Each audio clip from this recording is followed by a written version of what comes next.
ক্ষমতা মানুষের কতটা অস্থায়ী। আজ ক্ষমতা থাকলে চারপাশে লোকজনের অভাব থাকে না,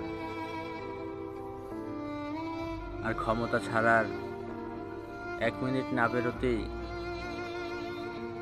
ব্যাগ দেওয়ার মতো লোক থাকে না, যার বাস্তব প্রমাণ ডক্টর মোহাম্মদ ইউনূস। যে ক্ষমতা ছাড়ার পরে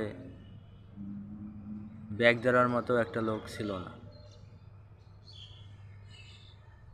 কিসের এত ক্ষমতা, কিসের এত বড়াই?